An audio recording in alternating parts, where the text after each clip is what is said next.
Are you a mama looking to go from a C-section to a medicated or maybe unmedicated VBAC? Or are you considering doing a home birth, but you're worried about a history of breech babies or cesareans? Or maybe you're simply an avid listener of mine who's been wanting to be a fly on the wall and hear my birth story for baby number 2. If you said yes to any of these questions, then this episode is for you. In today's episode, I'm sharing my full VBAC birth story, everything from what it looks like to pursue a vaginal birth after cesarean, after my first child's delivery ended in surgery, to asking the question, should I have a home birth or not, to facing breech pregnancy fears, working with the midwife, and preparing for both the risks and advantages of a home birth. Whatever it is, I'm taking you inside every step of my pregnancy for baby number 2. Also, you're going to hear what surprised me the most about my VBAC recovery versus C-section recovery. Surprise. What I learned about tearing during birth and my birth hematoma I experienced, and my honest perspective on whether vaginal or cesarean recovery is harder. I'll also share with you what the hardest part of my delivery was, and hint, it's not the pushing. It's not what you think. So if you're pregnant, considering a VBAC in pregnancy, or curious about the pros and cons of home birth, this story is going to give you insight, encouragement, and the reality behind every mom's choice to write a new birth story. And also, because easy, nutritious food was one of my greatest support through this pregnancy and postpartum recovery, I'm wanting to give you a free gift on this episode, my 60+ page family recipe book. Inside it are 45 gluten-free, grain-free, and dairy-free recipes that are quick, nourishing, and perfect for us moms juggling newborns and toddlers. Grab your copy at betterbellytherapies.com/recipes or click the link in the show notes, and then listen in to hear exactly how I use this book to make my pregnancy and postpartum easier, and how you can too. Hey friend, welcome to the Better Belly podcast. If you're currently trying endless supplements, doctor visits, and diet changes to heal your mystery symptoms, you are in the right place. We're here to solve the real root causes behind your gut, hormones, skin, sleep, and brain concerns. Literally anything and everything in your body. My name is Allison Jordan. I'm a functional medicine practitioner that has supported over 150 clients just like you to heal problems that no one has been able to fix. You don't need a perfect diet or a random supplement you found on Instagram to heal. You need a proven system that heals your whole body from the inside out. That's what I'm here to share with you, episode by episode. It's time to make health easy again. And just as a reminder, this information is not meant to diagnose, manage, or treat disease. Always consult with your own health practitioner before you make any changes to your health.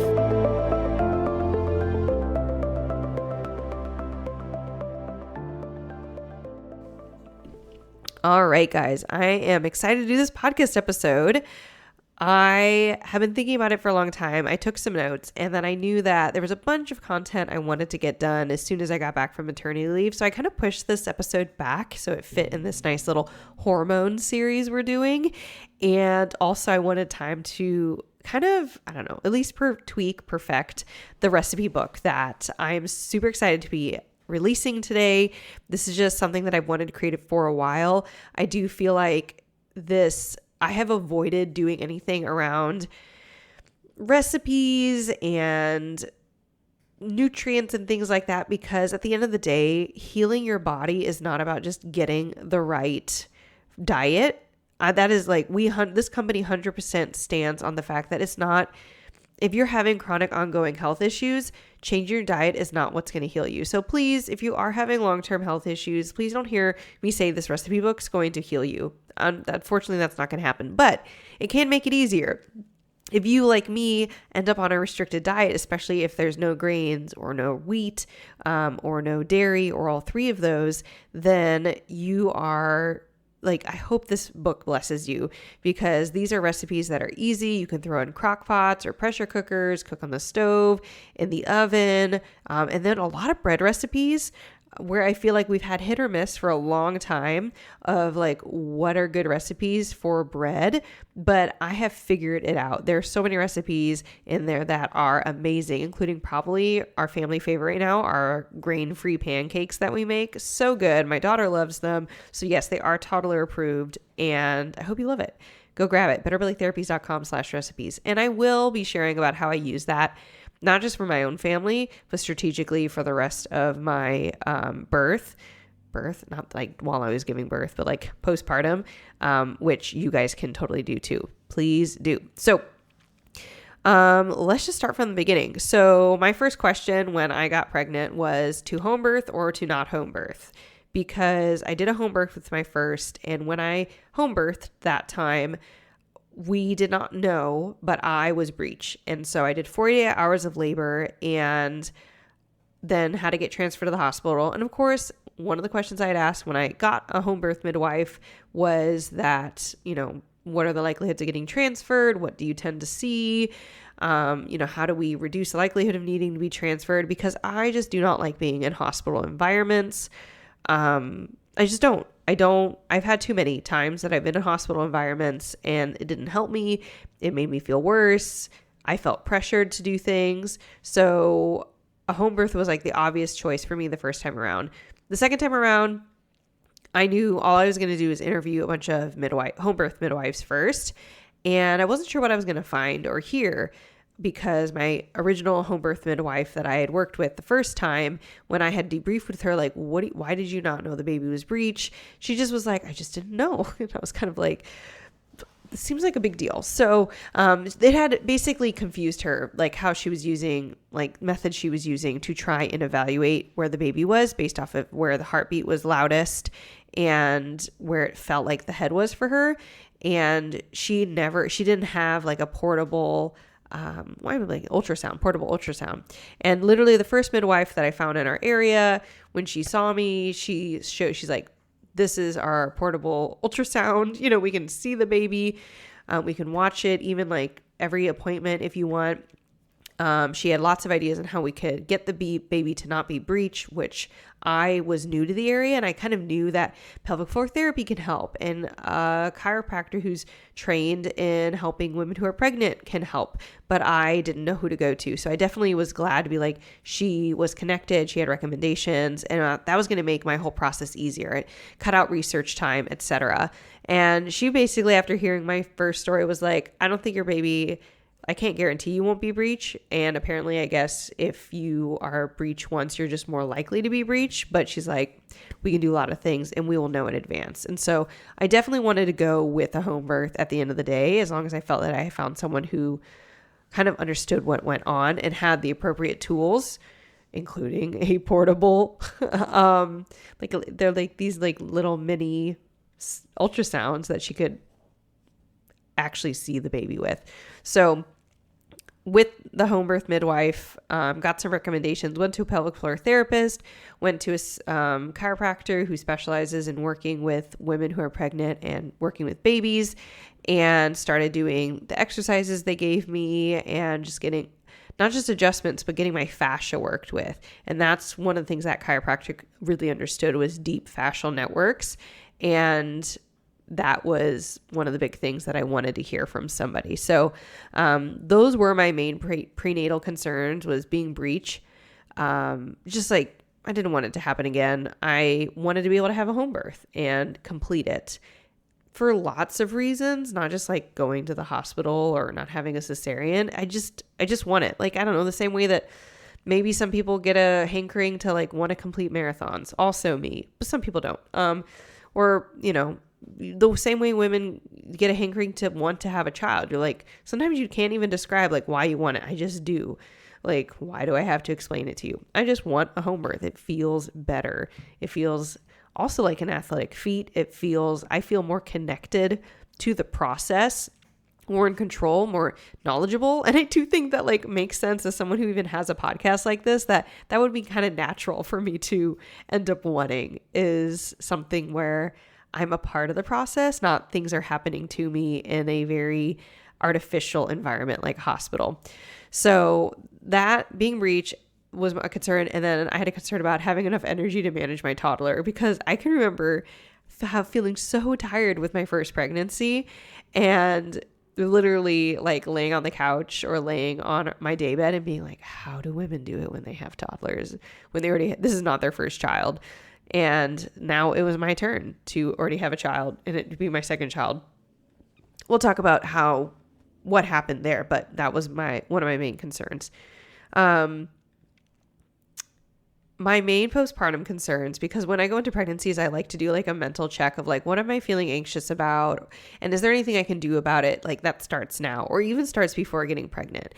And my first time around, I was very concerned we were going to have a child who had some type of cognitive function issue. I have a lot of family history with autism, ADHD, being the two big ones. And you can't always know like right off the bat when the baby's born if they have that. And of course we could still find it out with either of my daughters, but I just generally was concerned. And then on my husband's side, there's a instance of, why am I looking at what it's called? Not Crohn's disease, but where you have the X and Y chromosomes, Down syndrome. So with Down syndrome, thanks guys. With Down syndrome, that's also on my husband's side. So that was my first pregnancy. I was just very aware that I was just like, and I couldn't control it, but I like to be aware and just acknowledge and be like, okay, self, this is how we're going to just do a little pre-coaching on myself. Like, this is how we'll handle it if we learn that this is true about our baby. For this one, I was mainly just concerned or thinking about my baby not being able to latch. So I started just getting some awareness and tools and talking to my chiropractor and just knowing who and where I would go to first if my baby was having latching issues and feeding issues. So that was on my radar. Still haven't given birth yet. And then the main ways that I focused on my health during my pregnancy, I think this is super powerful things to talk about for women, because sometimes I feel like the conversation around health and pregnancy only comes up once there are issues, but like we just have to anticipate there are going to be issues and be like talk about best practices and being proactive. Anyways, so that's what I'm going to do.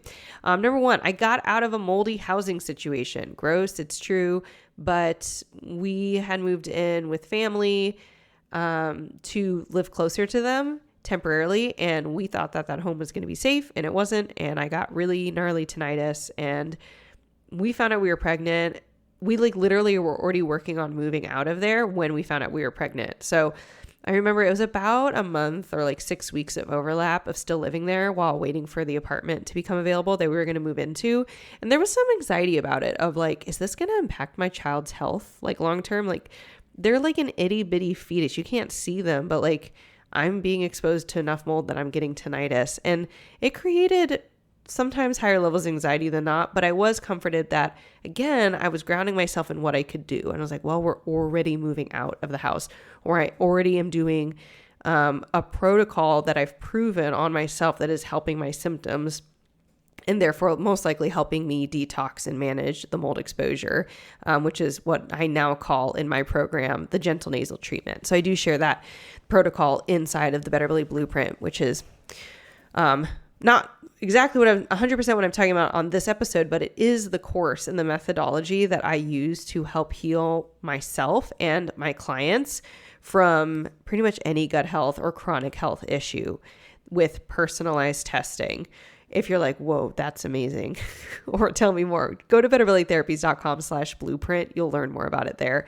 But in general, that gentle nasal treatment and getting something called a high-tech air reactor, which I did not grab any links for it today or for this episode yet, but I will go get that. If you're like, what's a high-tech air reactor? You should definitely, if you think or know you have mold exposure, definitely go listen to 3 podcast episodes we have on it. It is way different than a like HEPA filter. It's not even technically a filter. It is an air reactor. If you want to know more about that, go check out episode 245, 246, 247. Probably start with 245 for like a generic overview. And you will know all about that. So we had a high-tech air reactor. We were moving. I was doing the gentle nasal treatment. And so I kind of was like, we were getting out of a moldy situation, but I was taking steps to be as good as you can in that situation. And then help my body as quickly as possible rebound. I had a plan for how we were going to clean our clothes with like vinegar and tea tree oil. And so it was what it was going to be. I got my favorite prenatal vitamin and omega supplement, which is by Designs for Health, is the prenatal vitamin. And it's like Prenatal Pro? No. And the omega one, they actually had to switch it. I didn't plan to share this, or I didn't have it written down, but I used to do something called Prenatal Pro by Nordic Naturals. I think I still am using Nordic Naturals, but they discontinued that line, and it's like a DHA EPA supplement. It's like, I think it's in the title. Basically, really high DHA EPA for an omega is what you really want for pregnancy specifically. So those were my two. And I like that one because it doesn't taste fishy. And of course, when you're pregnant, you tend to be more sensitive to how things taste. So that was a win. I ended up needing a lot of iron. So I used my favorite version of iron, which is called Floradix. It is a wheat-free, because they do have, or not Floradix. Floradix has wheat in it. Floravital has no wheat in it, and I really like that. You can get gobs of it on Amazon or on Fullscript if you have Fullscript access. And that is something, like, I was starting to feel, I was probably closer to like in the middle of my second trimester, I was getting like weirdly tired. And at first I was like, am I getting mold exposed? And then I think I just thought, well, I also know this can happen with iron, and I was getting out of breath. So took some iron, and it made my out of breath issues go away and my fatigue go away. It was great. So Flora Vital for the rest of the pregnancy, chiropractic care, pelvic floor care, midwife, exercising, mainly strength training, not so much cardio, definitely minimizing my stretching because you're super flexible, way too flexible. And then at the very end of my pregnancy, third trimester, I worked with my husband to like grab all of our favorite family recipes and put them into a single Google Doc that we could then give to family members and friends who wanted to participate in a meal train for our family. Because one of the biggest issues with being food restrictions is other people don't know how to cook for you. So for us, we pretty much just know how to cook for ourselves. And we either find recipes on Pinterest that we like, or we kind of ideate stuff and we're like, yeah, that sounds good. Both my husband and I are fairly competent with cooking, but it was like, wait, but how do we tell others how to do this? It's not intimidating to us, and it's entirely possible. And we don't actually think it's that hard, but other people are not used to it. So we're like, okay, we're going to sit down. My husband's great with tech. I'm great with finding, like, going and grabbing everything I want inside it. And we dumped it into a 60+ page family recipe book. So if you want that, I'm giving it away for free. You can go to betterbellytherapies.com/recipes or click the link in the show notes and literally see what we eat. And I already mentioned, I love the pancake recipe. My daughter, there's like, this kind of went viral, these high protein chocolate grain-free muffins that I put the recipe on Instagram. It's finally in a cookbook. It's in this recipe book. These are things where I just feel like I've never found a good pancake recipe on Pinterest that are grain-free. There's a lot of reasons for it, but I figured it out. So go grab it. And again, just a reminder, like, recipes aren't what heal you. If you have chronic health issues, feel free to grab the recipe book and have something that you can cook with, but please do look deeper.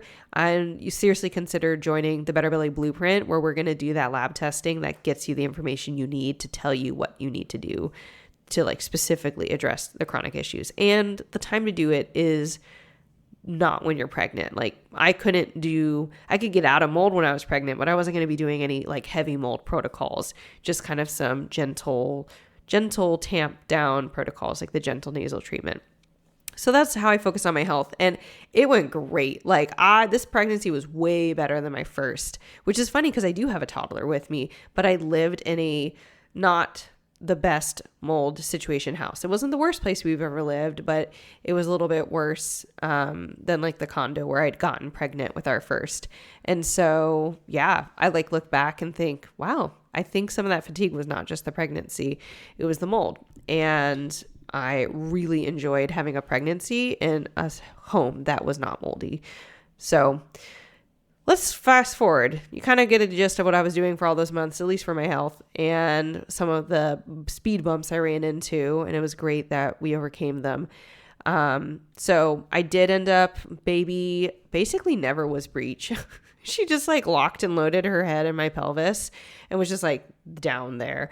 So it was amazing and really relieving. And it felt like maybe if I never got chiropractic care or pelvic floor care, that still would have happened, but I can't guarantee that. And it's not worth it to me to risk it. So in my mind, I still give credit to the chiropractic and pelvic floor that I did to prep my body so that my body had enough space and opening and relaxation to let that baby flip and stay flipped.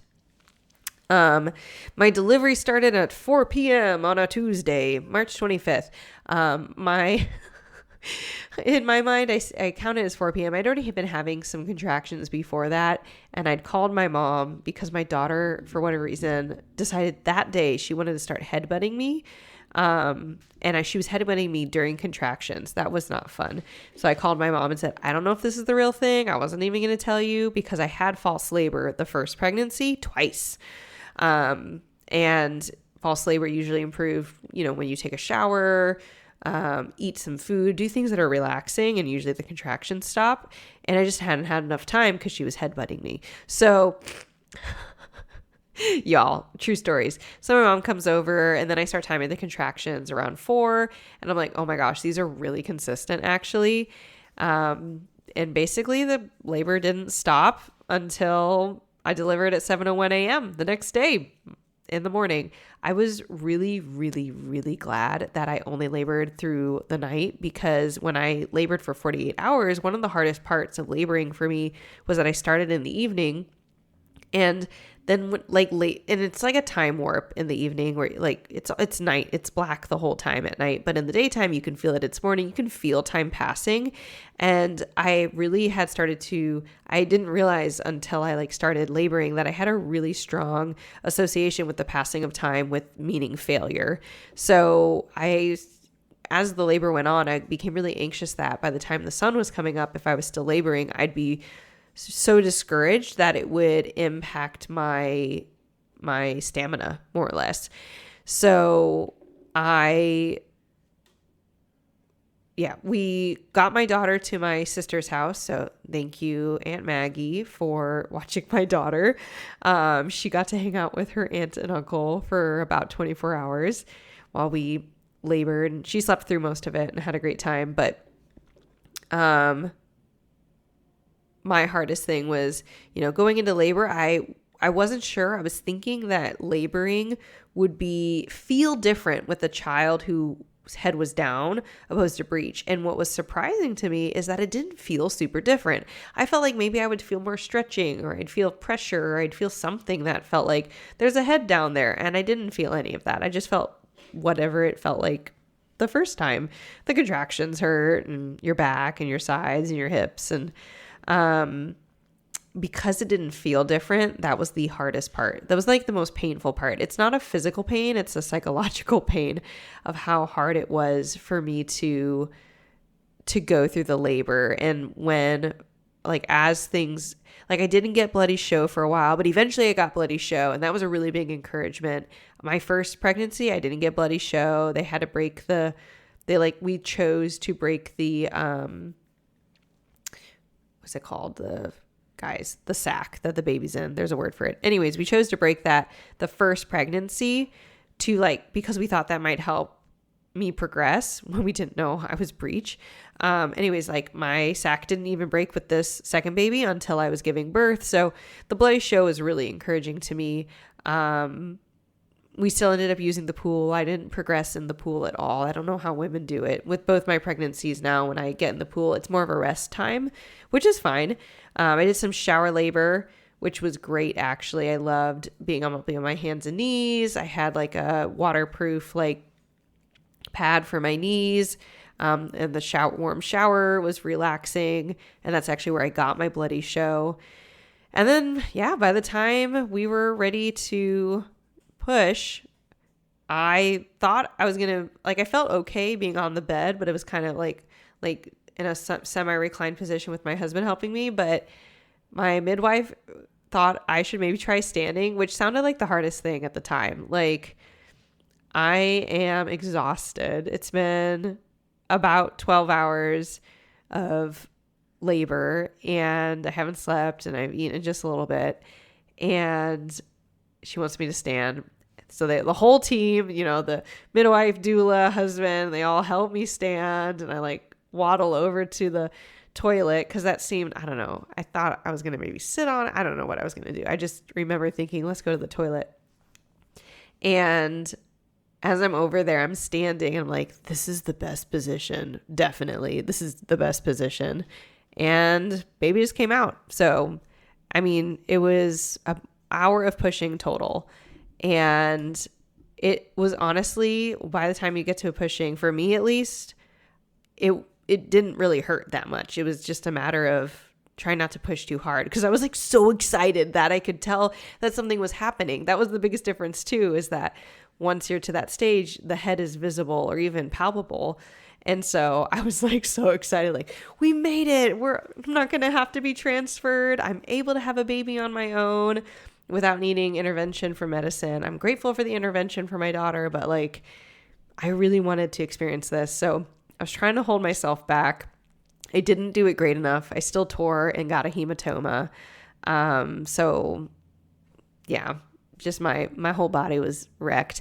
And 10 out of 10, my like vaginal birth recovery was way longer, way more intense than my cesarean. I felt like my cesarean, guys, maybe I shouldn't tell anyone this. I literally walked over a mile like 3 days after I had my cesarean. I just felt really good, and I didn't know it was like bad. I literally didn't know. I thought it was a good thing. You think that I don't know. I knew you're supposed to like stay in your bed, but I was like, but I feel so good, and I had a cesarean. Maybe it's not the same.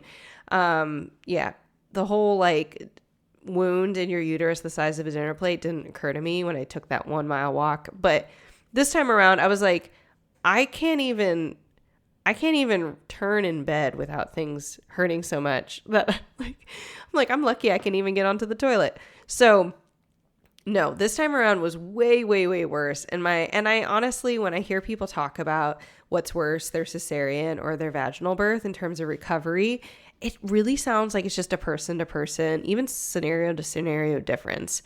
So I'm not sharing any of this to say anything definitive, just like this was my experience, if you were curious. I'm really glad for the vaginal birth. I now understand what like ridiculousness it is to push a human through your pelvis. So some other things I thought about sharing. I loved my birthing team. I loved the size. So we had a midwife, a doula, and then they had someone who was training to be a midwife who ended up being there for the delivery. I had my husband, he's such a champ. He was fully present and fully trained for both births.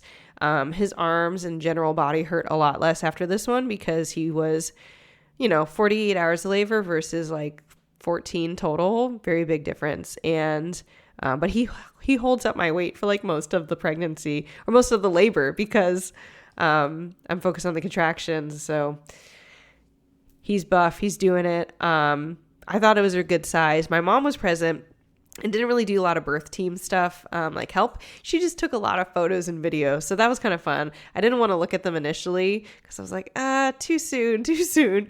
But I love the video of seeing like me birth a baby. It's like, it's so weird because you can remember it so clearly from being in the moment. And then you're like seeing it from the outside. It's such an exciting thing. So it's not like professional photos or anything, which we did have for my first, but really powerful. And I don't know how many people are, if you haven't thought of doing it, I highly recommend like having someone you're okay with being there, whether it's a professional or a family member or a friend or something who can take photos and video, because it's a really powerful thing. I love them. And then let's see, we gave birth in the apartment complex we were in. The funny story, about halfway, it was like 2 a.m. And my midwife's like, do you have a yoga ball? And I said, I don't, but I know where the yoga ball is that I've been using my entire pregnancy, which is in the gym of my apartment complex. Do you want to go get it? So they go and get it and bring it back. I give birth and I forget that we still have the yoga ball. I don't even really realize it. And then I'm we have to go get me stitches at the hospital, which is like a 5-minute drive from our apartment because we're downtown. And then we come back, and when we like are going to the elevator with my midwife, our apartment complex like property manager is like walking by and is like, hey, and he happened to know that I gave birth or had gone into labor because I had been talking to him on the phone when I started going into labor. So he like, I made some loud grunts and he's like, are you okay? And I was like, it's okay. It's just contractions. He's like, you should hang up now. So that had literally been on the Tuesday afternoon before I started going to labor, or like before my mom came over. And then he sees me and he's like, hey, we're missing a yoga ball out of the gym. Would you happen to know anything about that? And I was like so mad at him because it made me laugh really hard. I was like, don't make me laugh. I'm in so much pain. So super funny. But yeah, we were a little nervous that maybe our neighbors would be scarred for life by the yelling that I was doing. And I had to decide at one point in the labor, like, they're just going to have to be scarred because I need this baby out of me. So that was honestly like such a gift. I'm really glad that it all worked out that way. It all felt like the right amount of focus. Some other things, just fun side notes. When I did this, looking back on the financial cost for this, it cost us basically $0 to do this whole process because we work with a cost sharing program, that we have a cost sharing program that covers all of our expenses for pregnancy and postpartum, including home births, which traditional insurance does not cover that cost at all. So if you are at all sick of insurance, like traditional insurance, or you have it, but you're looking for something like just options, you just want more options for any reason, I highly recommend you check out my podcast episode where I talk about health insurance. My top cost sharing, it's not health insurance, guys. My top cost sharing program that I recommend, it's called New Health, and I'm going to put a link in the show notes. It's episode 268. We actually had a representative from New Health come onto the program and answer a bunch of questions. I love them for a lot of different reasons, and I highly recommend the episode for you to learn what all those reasons are.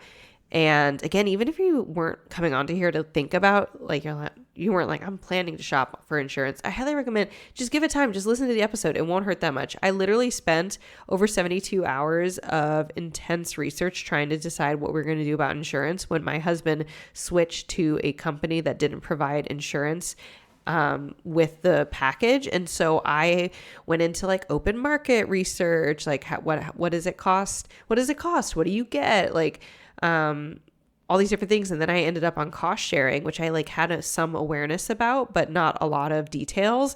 And it has been so much more cost effective. We pay way less for our deductible. We pay way less for monthly fees. We pay way less for the majority of things we need to have covered, including like we paid over $10,000 for my first daughter after this. We needed a cesarean, and we were on traditional insurance there. And then we also paid money for the home birth that they didn't cover at all. And then, so we were on traditional insurance with the first, and then now we were on a cost sharing program, and it was basically a free baby. And I was like, this is ridiculous. The difference of like $15,000 while also on insurance. So paying insurance, like monthly fees out of your paycheck, and then versus not paying any money at all for this. I mean, just world changing and super valuable. So that's just another like takeaway. It's like the recipe book's a great tool. Being on the right type of cost sharing program instead of insurance, being out of mold, or having different tools to help even if you're still in mold, but you're waiting to transition out of it into like a less moldy situation, or you're getting remediation or something. These are all things that I want you guys to have access to. And again, some of these are inside of the Better Belly blueprint of like, what labs do you need to test to see what pathogens you're dealing with, or are you dealing with heavy metals, or do you have food sensitivities you're not aware of? These are all just a part of the bigger picture of getting out of chronic illness issues. And I would love, love, love to be able to support you in getting out of that. So if you're ready to heal today, you can go to betterbellytherapies.com/blueprint, learn about the blueprint, and even join. today if you are ready. There's no wait list for that one specifically. So I think that's it. It's everything in my notes. I hope you guys love the story and love the recipe book and love the rest of our home run series. So next week, I'm going to be talking all about the Dutch test. So if you've ever wondered if you should be taking that test, if you've heard about it, if you haven't heard about it, but want to learn more about functional medicine testing, then that is going to be the podcast episode for you. Definitely going to be doing a deep dive into it next week. See you guys then. Hey friend, I hope you loved this episode. If you've been a fan for a while or are newly loving this podcast, can you do me a favor? Drop into Apple Podcasts and leave me a review.